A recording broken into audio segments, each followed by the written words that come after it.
नमस्ते। ओम नमः शिवाय।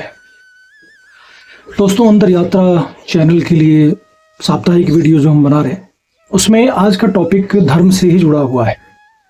पिछले टॉपिक पे आपने जैसे सुना होगा, देखा होगा कि हमने धर्म की बात की थी कि धर्म का कैसे दुरुपयोग होता है, मैनिपुलेट करते हैं लोग, लेकिन उसका सच्चा स्वरूप क्या है और धर्म की जो पॉजिटिविटी है, उसकी अच्छाइयाँ, हम उसको कैसे सदुपयोग कर सकते हैं।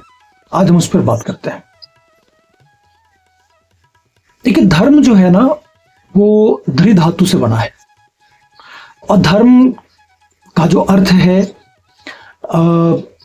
तमाम लोगों ने, विद्वानों ने, जितने भी शास्त्र के ज्ञाता हैं, उन सब लोगों ने अपने अपने तरीके से धर्म की परिभाषा बताई है।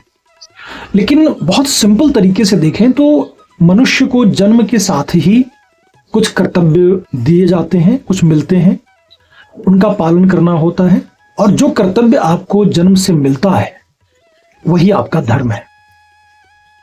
अब जैसे जानवर है, उनका जो धर्म है वो बहुत ही प्रकृति से संचालित होते हैं, बहुत ही लिमिटेड है, क्योंकि उसमें उनमें तर्क की क्षमता नहीं होती है, इसलिए वो बहुत ज्यादा थिंकिंग नहीं करते हैं, सोचते नहीं हैं।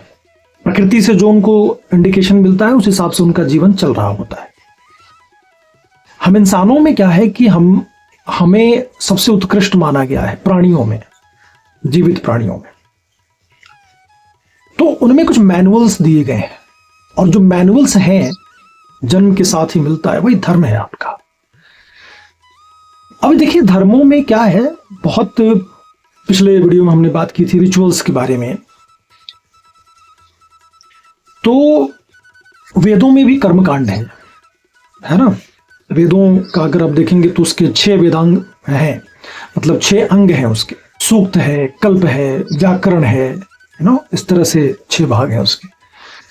तो धर्मों में क्या है कि कर्मकांड तो है, लेकिन उसका दुरुपयोग करके आज जो जिस तरीके से हमारे समाज में कर्मकांड होता है, पंडित लोग कराते हैं, वो ओरिजिनल कर्मकांड नहीं है, क्योंकि उसमें यज्ञ नहीं होता, हवन नहीं होता है और वैदिक ऋचाएं, वैदिक मंत्रों का उच्चारण नहीं होता है। कथाओं के माध्यम से उसको बताने की कोशिश होती है। तो धर्म का जो सदुपयोग है वो होना चाहिए।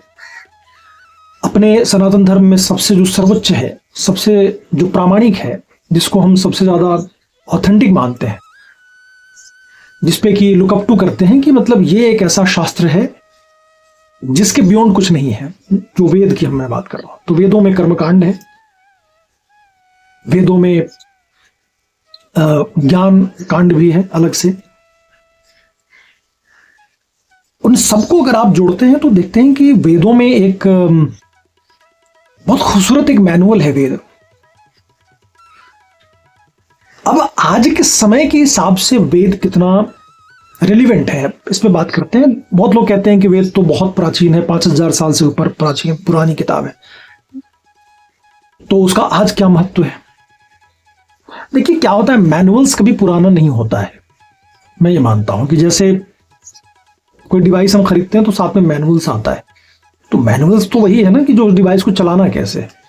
तो इस पूरे शरीर को या मन को, जो अंतर की दुनिया है, बाह्य दुनिया है, उसमें इंसान के क्या कर्तव्य है, क्या करना है, क्या सही है, क्या गलत है, तो ये पुराना नहीं हो सकता है।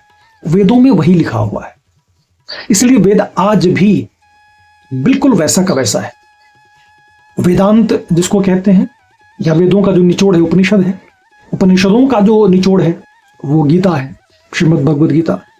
जब आप गीता को पढ़ते हैं तो आपको समझ में आता है कि वेदों का जो सार है वो गीता में भगवान कृष्ण ने कहा है, बहुत साफ साफ कहा है। हमारे जो कर्तव्य हैं, हमारे जो समाज में सामाजिक कर्तव्य हैं, हमारे जैसे पुरुषार्थ की जो बात होती है, धर्म, अर्थ, काम और मोक्ष, तो ये हमारे कर्तव्य हैं, इसके हिसाब से हमें चलना चाहिए और यही धर्म है हमारा। मनुष्य का जो धर्म है वो यही है। धर्मों का जाति से कोई लेना देना नहीं है।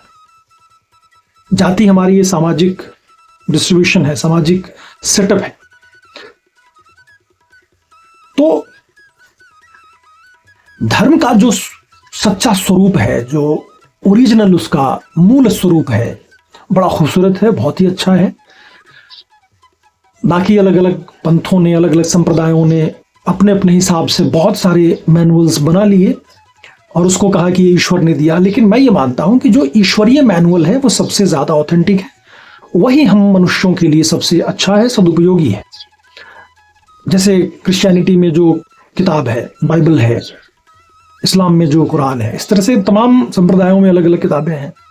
लेकिन जो मैं मानता हूं कि मनुष्य, हम सबसे पहले तो मनुष्य है ना, बाद में अलग अलग संप्रदाय हैं, हिंदू मुस्लिम सिख ये वो सब। लेकिन जो मैं मनुष्य की बात कर रहा हूं, मनुष्यता, जो हम सब के सब पहले तो मनुष्य हैं। तो एक मनुष्य का जो कर्तव्य है, जो मैनुअल है, वही धर्म है। मनुष्यता का जो धर्म है वो सच्चा स्वरूप है मनुष्य का। अब बाद में अलग अलग चीजें हैं कि भाई कोई मंदिर जाता है, कोई मस्जिद जाता है, तो वो अपने अपने ऊपर है, डिपेंड करता है, वो रिचुअल्स हैं अलग अलग। लेकिन जो सच्चा स्वरूप है वो है कि आप उस बनाने वाले, उस सृष्टिकर्ता, जिसको ईश्वर कह लें, अल्लाह कह लें, जो भी जैसे भी नाम कह लो, उसको याद करना, उसका ध्यान करना।